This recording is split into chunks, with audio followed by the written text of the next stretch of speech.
नमस्कार। जनशोध न्यूज़ में आपका स्वागत है। मैं प्रदीप तिवारी। तो मध्य प्रदेश की मोहन सरकार याद दोस्तों सॉरी मध्य प्रदेश की मोहन यादव सरकार ने अपना पहला बजट पेश कर दिया है। बजट में युवाओं, किसानों, कर्मचारियों और लाडली बहनों के लिए सौगात दिया गया है। कुछ अधोसंरचना, कुछ इंडस्ट्रियल ग्रोथ, ऐसे पुट तो इस बजट में कुछ नहीं लिखे। ना ही सर्विस सेक्टर की ग्रोथ के लिए कोई विशेष प्रयास इस बजट में दिखते हैं। लोक लुभावना बजट ही यह दिखा। कोई किसी प्रकार का टैक्स इसमें नहीं बढ़ाया गया है और कर्मचारियों, लाडली बहनों और इसी तरीके के किसान के हितों की बात इस बजट में। वित्त मंत्री ने बजट पेश करते हुए बताया कि अब मध्य प्रदेश में कोई भी कर्मचारी रिटायर होता है तो उसे भविष्य निधि तुरंत मिल जाएगी। सीएम लाडली योजना और सीएम लक्ष्मी योजना अनवरत जारी रहेंगी। उनके लिए 36,560 करोड़ का प्रावधान किया गया है। स्कूल शिक्षा विभाग में 11,000 पदों को भरा जाएगा। सिवनी, मंदसौर और नीमच में मेडिकल कॉलेज इसी वर्ष प्रारंभ किए जाएंगे। सभी 55 जिलों में कम से कम एक कॉलेज अवश्य ही खोला जाएगा। उसमें 2,000 लोगों की भर्ती की जाएगी। प्रत्येक जिले में संचालित समस्त कॉलेजों में से एक कॉलेज को पीएम कॉलेज ऑफ एक्सीलेंस के रूप में चुना जाएगा और उसका उन्नयन किया जाएगा। इन महाविद्यालयों के लिए 2,000 पद भरे जाएंगे। पुलिस में 7,500 पद भरे जाएंगे। प्रदेश में 22 नए आईटीआई कॉलेज खोले जाएंगे। पहले आईटीआई सेंटर्स खोले जाते थे, यानी India India industrial training institute हुआ करते थे। अब वो आईटीआई को कॉलेज के रूप में खोला जाएगा, जिससे कि 5,000 से ज़्यादा सीटें इसमें बढ़ सकेंगी।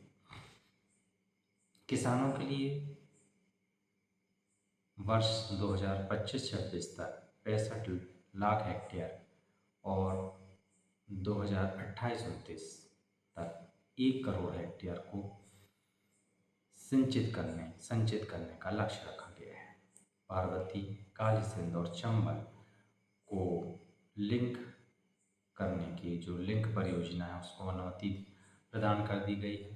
प्रदेश के 10 जिलों में 4 लाख हेक्टेयर क्षेत्र में सिंचाई क्षमता निर्मित होगी।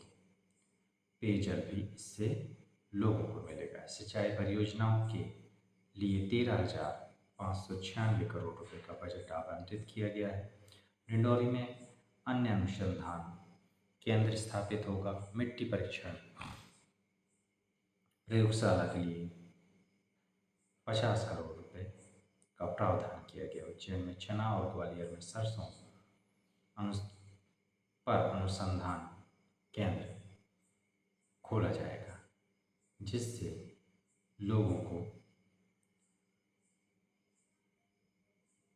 इस क्षेत्र में आधुनिक चीज़ों का ज्ञान हो सकेगा और नई नई वैरायटी भी मिल सकेंगी और इस सेक्टर में मध्य प्रदेश ज़्यादा ग्रोथ कर सकेगा। अनुसूचित जाति, अनुसूचित जनजाति की 1 हेक्टेयर भूमि धारक किसानों को 5 हार्स पावर तक की विद्युत पंप पर निःशुल्क विद्युत आपूर्ति दी जाएगी। यह भी एक बांटने वाली योजना गिनी जाएगी। मुख्यमंत्री कृषि कल्याण योजना में 4,900 करोड़ रुपए केंद्र और राज्य सरकार की योजना से 42 लाख किसान लाभान्वित हो रहे हैं। गेहूं पर 125 प्रति क्विंटल बोनस देने के लिए 1,000 करोड़ योजना का प्रावधान है। प्राकृतिक आपदा से नुकसान होने पर 2000 करोड़ की राहत राशि का प्रावधान इस बजट में किया गया है और फसल विविधीकरण योजना के लिए 20 करोड़ दिए गए हैं, जो कि अच्छी योजना राज्य सरकार की है, मगर इसमें प्रावधान काफ़ी कम किया गया है। 0% पर किसानों को ऋण उपलब्ध करवाने 600 करोड़ का प्रावधान किया गया है। अटल कृषि ज्योति योजना अंतर्गत 10 हार्स पावर तक के वे किसान जो ऊर्जा प्रभार में सब्सिडी दी जा रही थी उन्हें मिलती रहेगी। इसके लिए 11,065 करोड़ का प्रावधान किया गया है। उज्ज्वला योजना से वंचित ऐसे हितग्राही जो अभी तक उज्ज्वला योजना से लाभ नहीं ले पाए हैं और वे इस योजना के लाभ से वंचित हैं, उनको शामिल करने के लिए 520 करोड़ का बजट में प्रावधान किया गया है। किसानों को 23 करोड़ रुपए की फसल ऋण उपलब्ध कराने के लिए 250 करोड़ का प्रावधान किया गया है। इस तरीके से जो पहला मध्य प्रदेश का मोहन यादव सरकार का बजट है वो लोक लुभावना अधिक लग रहा है। युवाओं, किसानों और महिलाओं पर अधिक फोकस है। इंडस्ट्रियलाइजेशन और डेवलपमेंट की बातें इसमें थोड़ी कम नज़र आती हैं। कैसे देश और प्रदेश की आर्थिक दशा और दिशा बदलेगी, इसका कोई संकेत इस बजट में नहीं मिलता है।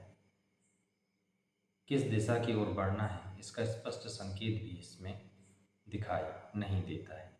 केवल किसानों के हित की बात या कहें कि उन्हें साधने का एक प्रयास, महिलाओं को साधने का प्रयास और युवाओं को साधने का प्रयास, यानी वोट बैंक की राजनीति। किसी प्रकार का कोई ऐसी योजनाएं इस बजट में नज़र नहीं आती जिसमें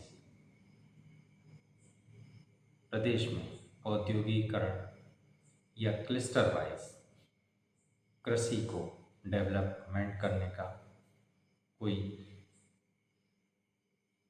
चार्ट रूट या कॉरिडोर वाइज औद्योगिकरण की कोई योजना या सर्विस सेक्टर की रैपिड स्पीड से ग्रोथ की कोई योजना इस बजट में दिखाई देती है। प्रदेश की आय को बढ़ाने के लिए भी कुछ विशेष प्रयास इस बजट में दिखाई नहीं देते हैं। इस बजट को अगर एक लाइन में बोला जाए तो यही कहा जा सकता है कि कर्ज लिया जाए और जनता में बांट दिया जाए। बस इतना ही इस बजट को एक नज़र में, एक लाइन में कहा जा सकता है। सरकारों को इस तरीके के बजट से बचना चाहिए और अब उन्हें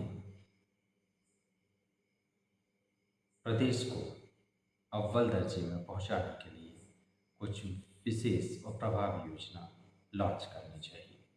इस दिशा में गंभीरता से सोचना चाहिए, नहीं तो इसके परिणाम बहुत दुखद होंगे और बहुत गंभीर भी होंगे। किसी ने कहा भी है कि लम्हों ने खता की थी और सदियों ने सजा पाई है, तो ऐसा ना हो, इसलिए प्रदेश सरकार को आने वाले बजट में औद्योगिकरण, सर्विस सेक्टर को बढ़ाने और तकनीकी को आगे बढ़ाने, इन सब पर भी ध्यान देना चाहिए और केवल लोक लुभावने बजट से बचना चाहिए। बेखौफ पत्रकारिता और बुलंद आवाज़ को चुनना चाहते हैं तो लाइक और सब्सक्राइब करना ना भूलिएगा। देखते रहिए जनस्रोत। नमस्कार।